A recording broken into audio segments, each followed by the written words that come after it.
প্রিয় দর্শক, আপনাদের শুভেচ্ছা জানাচ্ছি universal medical college and hospital আজকের সংবাদপত্রে। আমি শুরু করছি মীর মাসরুর জামান। সংবাদপত্রের শিরোনামগুলোকে নিয়ে চলমান পরিস্থিতি নিয়ে আলোচনার জন্য আজ আমাদের সঙ্গে রয়েছেন সাংবাদিক, গবেষক এবং বিশ্ববিদ্যালয়ের শিক্ষক জনাব আফসান চৌধুরী। আমরা স্বাগত জানাচ্ছি আপনাকে আমাদের মধ্যে। তো সংবাদপত্রের শিরোনামগুলো দেখি, তারপর আলোচনা শুরু করছি। দৈনিক ইত্তেফাক, মুফতি হান্নান সহ ৩ জঙ্গির ফাঁসি কার্যকর, বিপুল পাটোয়ারির লাশ গ্রহণ করবে না তার বাবা।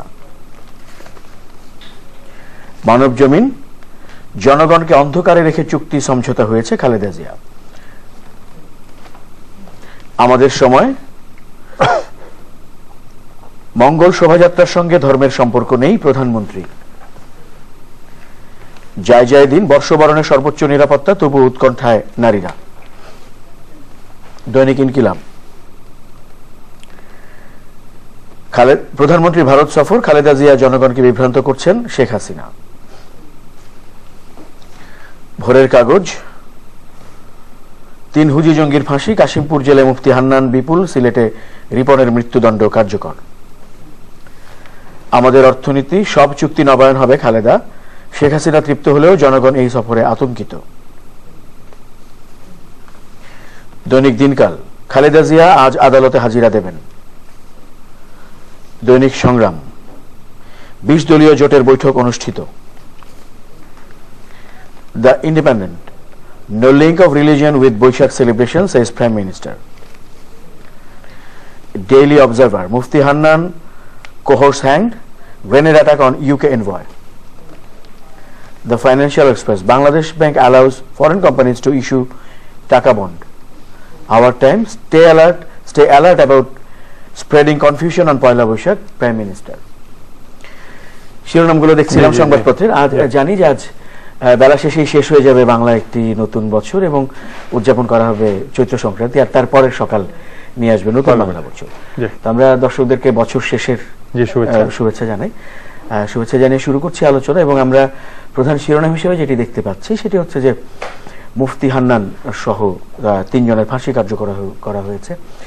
যে মামলার রায়ে ফাঁসিটি কার্যকর করা হলো সেটি হচ্ছে যে সিলেটে গ্রেনেড হামলা চালিয়ে তখনকার বাংলাদেশে ব্রিটিশ হাই কমিশনার আনোয়ার চৌধুরীকে হত্যা চেষ্টা।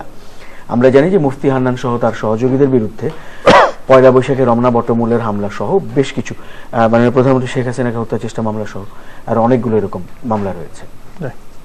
ধন্যবাদ। জঙ্গিবাদের ফাঁসি হয়েছে, এটা জনগণ খুশি, সাধুবাদ জানাচ্ছে। এই কারণে যে দুটি কারণে, এক হচ্ছে যে লড়াইয়ের মধ্যেও এটা হয়নি বা ক্রস ফায়ারে হয়নি, এটা বিচার করে তার ফাঁসি হচ্ছে। এটা একটা সবার জন্য একটা শিক্ষণীয় বিষয়। তবে আমাদের দেশে যেহেতু জঙ্গিবাদ রয়েছে এবং জঙ্গিবাদের সঙ্গে সংকট রয়েছে, আমার মনে হয় বিশেষ আদালত হলে সুবিধা হয়। বিশেষ আদালত হলে অনেক দ্রুত এই বিচারগুলো হওয়া সম্ভব। এই বিচার দ্রুত না হওয়ার কারণে অনেক সময় ক্রস ফায়ারের ঝামেলাটা হয়। তবে এটা তো নিশ্চিত, আমার মনে হয় না আমি কোনো মানুষকে আমি দেখেছি এখন চরমপন্থী নিজেই যে জঙ্গি পন্থা সমর্থন করে তাকে ছাড়া বাংলাদেশের মানুষ কোনো জঙ্গিবাদকে সমর্থন করে না। এই কারণে প্রধানমন্ত্রীর পক্ষে এই ধরনের সিদ্ধান্তগুলো গ্রহণ করা সম্ভব হচ্ছে। তো আমার মনে হয় যেটা প্রধানমন্ত্রীদের এবং তার দল এবং তার সরকারেরও স্মরণ রাখা দরকার যে সাধারণ মানুষ কিন্তু এই ধরনের জিনিস পছন্দ করে না। সাধারণ মানুষের কোনো ধরনের এই চরমপন্থা পছন্দ করে না, কোনো রকমের বোমাবাজি, নির্যাতন, অত্যাচার পছন্দ করে না। তো তাহলে সবারই এটা স্মরণ রাখা উচিত। এবং এমনকি বিশেষ করে বিরোধী দল যখন চেষ্টা করেছিল বোমাবাজি করে ক্ষমতাকে নড়াতে, সম্ভব হয়নি। হেফাজতে ইসলাম যখন ঢাকা দখল করার চেষ্টা করেছিল, তারপর তার থেকে সরিয়ে দেওয়া হয়েছে, সেটাও সম্ভব হয়নি। ঠিক একইভাবে এই যে কোনোভাবে সামাজিক, অর্থনৈতিক, রাজনৈতিক যেসব জঙ্গিবাদ আছে সেগুলোকে আমরা হয়তো জঙ্গিবাদ বলি না, এটা কোনোটারে এটা থাকা উচিত নয়। তো বিচার ব্যবস্থা যত সবল হবে জঙ্গিবাদ তত দুর্বল হবে, তত এই বিচার বহির্ভূত সমস্যাগুলো ততটা কাটবে। তবে যে সংবাদটা এই সরকার পৌঁছে দিতে পেরেছে যে জঙ্গিবাদ সামলাবার জন্য তা যা দরকার সেটা তাদের আছে, জঙ্গিবাদের পরে অন্যান্য যেসব সমস্যা আছে সেটা তারা কিভাবে সামলাবে এটা দেখা দরকার। আজ আরেকটি অন্যতম প্রধান শিরোনাম, সেটি হচ্ছে যে বিএনপি চেয়ারপারসন বেগম খালেদা জিয়া তিনি সংবাদ সম্মেলন করেছেন, যে সংবাদ সম্মেলনে মাননীয় প্রধানমন্ত্রী শেখ হাসিনার ভারত সফর নিয়ে কথা বলেছেন। আমরা জানি যে তার আগের দিন মানে প্রধানমন্ত্রী নিজেও সংবাদ সম্মেলন করে তার ভারত সফরের বিস্তারিত তুলে ধরেছিলেন। ধন্যবাদ। বিরোধী দলীয় নেত্রী তার বিরোধী দলীয় নেত্রীর মতোই কথা বলেছেন যে যদিও সংসদে বিরোধী দলীয় নেত্রী এখন নন, আমি বলি যে রাজনৈতিক ভাবে বিরোধী দলীয় নেত্রী।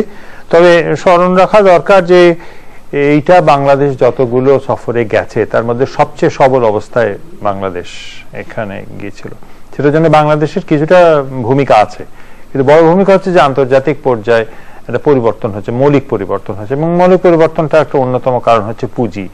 ইতিহাসে পুঁজি সমাজটাকে সবচেয়ে বেশি পরিবর্তিত করে, ঠিক একই পুঁজি, বিশেষ করে চীনের পুঁজি অবস্থাটাকে পরিবর্তন করেছে, যে কারণে বাংলাদেশ গিয়ে যে সাহসের সঙ্গে কথা বলতে পেরেছে সেটা আমার মনে হয় না এর পূর্বে কখনো পেরেছে, এই 45 বছরেই কখনো পারেনি। তো সেই দিক থেকে আর দ্বিতীয়ত যেটা বিরোধী দলীয় নেতা খালেদা জিয়া বলছেন যে আমরা দেশ বিক্রি করে হয়েছে বা বিক্রি করেছে গোপনে, আমাদের তো খুব একটা কিছু করার নেই। আপনি যদি ভারতীয় গণমাধ্যম পড়েন তাদের দুশ্চিন্তা চীনকে নিয়ে। আমরা এটার আমাদের দেশের পটভূমিতে আমরা অনেক গালিগালাজ করছি যে সরকার বিক্রি করে দিচ্ছে, সরকার বলছে এ অর্বা চীন ইত্যাদি ইত্যাদি, কিন্তু খেলাটা তো অনেক বড় খেলা। সেটা হচ্ছে চীনের সঙ্গে ভারতের যে দ্বন্দ্ব, সেখানে চীন কি ভূমিকায় থাকবে, যার জন্য ভারতীয় যদি আপনি গণমাধ্যম দেখেন তারা কিন্তু আমরা যেরকম আমাদের গণমাধ্যমে যেরকম কথাবার্তা হচ্ছে আওয়ামী লীগ বিএনপি, তাদেরও কিন্তু বাংলাদেশের বিরুদ্ধে অনেক কথা হচ্ছে, কিন্তু শেষ পর্যন্ত তাদেরও স্বীকার করতে হচ্ছে যে এটা বাংলাদেশের ভালো মন্দ বিষয় না, বাংলাদেশ এখন সবল। এই সবল মানুষের সঙ্গে, সবল দেশের সঙ্গে ভিন্নভাবে আলাপ করতে হবে, এবং এটা তারা করতে বাধ্য। যেটা বলা হচ্ছে তিস্তা চুক্তির কথা, তিস্তা চুক্তি হবে না এটা সবাই জানতো। আমরা যারা গণমাধ্যমের সঙ্গে জড়িত আমরা একেবারে 15 দিন আগে জানতাম যে তিস্তা চুক্তি নিয়ে কিছু হবে না। মমতা ব্যানার্জির সঙ্গে মোদির সমঝোতা যখন হবে তিস্তা চুক্তিতে চলতে হবে, ততদিন পর্যন্ত আমাদের অপেক্ষা করতে হবে। তো এটা তো পরাজয় বিজয়ের কোনো বিষয় না, এটা ভারতের অভ্যন্তরীণ রাজনীতির কারণে এটা হচ্ছে না, এটাই হচ্ছে বিষয়। আমি মনে করি যে গণমাধ্যমে এই খবরটাও কিন্তু খুব একটা সাড়া জাগায় নেই। আমি তো মিডিয়া ওয়াচ করি, আমি দেখতে পাচ্ছি না যে এত প্রবল রকম হিট হচ্ছে বা লোকে খোশা হয়ে যায়।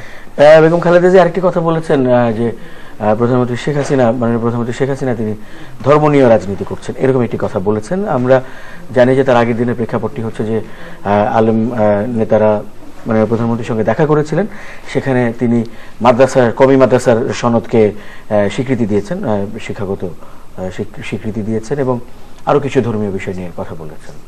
এটা এখন যদি বিএনপি যদি বলে প্রধানমন্ত্রী ধর্ম নিয়ে করছে তাহলে তো আর কিছু বলার থাকে না, কারণ তারা তো অনেক সবচেয়ে বেশি, আপনি খেয়াল করুন যে সংবিধানে যে পরিবর্তনটা এনেছেন সেটা ধর্মকে দিয়েই করেছেন। তারা তো সবসময় আসেন জামাত ইসলামের সঙ্গে তারা রাজনীতি করেছেন এটা ধর্মীয় একটা অনুভূতি থেকে।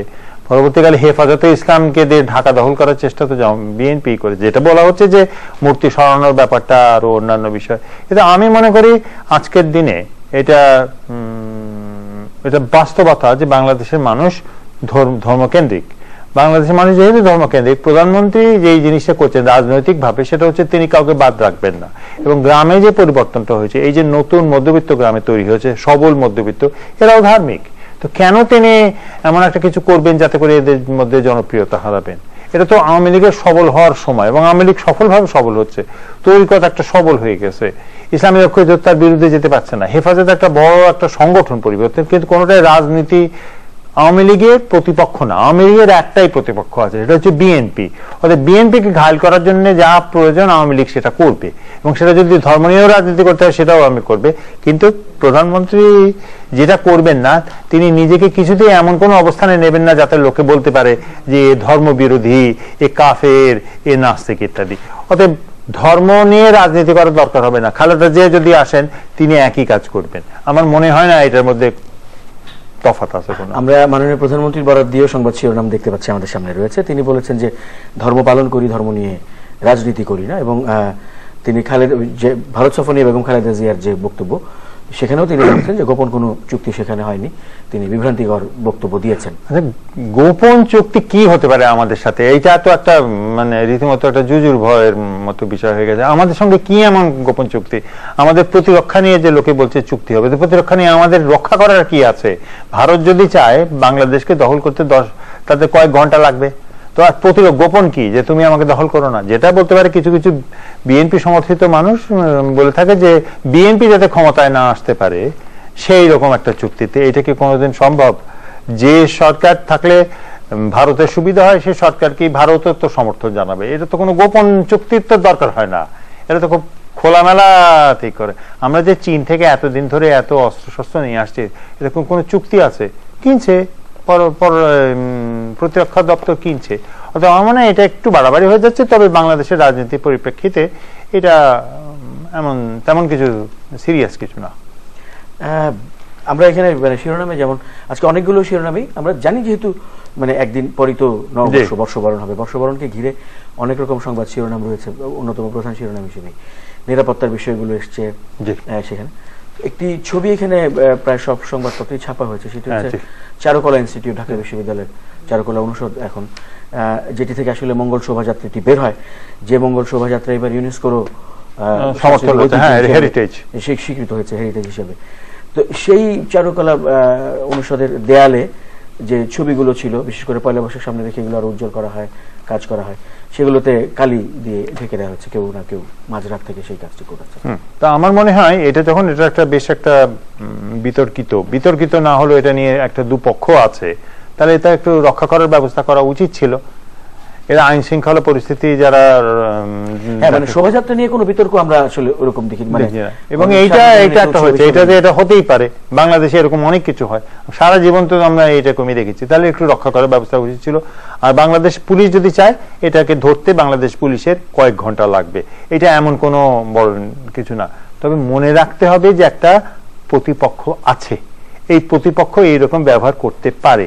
এখন আমরা সবকিছু ছেড়ে দিয়ে বসে রইলাম যে হ্যাঁ আমাদের দেশের অবস্থা খুব ভালো, সেটা বলে তো লাভ নেই, সেটা তো না। আমাদের দেশে মনে করেন এখন যদি কালকেও তো এটাও তো হতে পারে যে ঢাকা বিশ্ববিদ্যালয়ে যে আমাদের যে অপরাজয় বাংলা আছে সেটাকেও আক্রমণ হতে পারে, তো সেটাও লক্ষ্য করা নিতে হবে।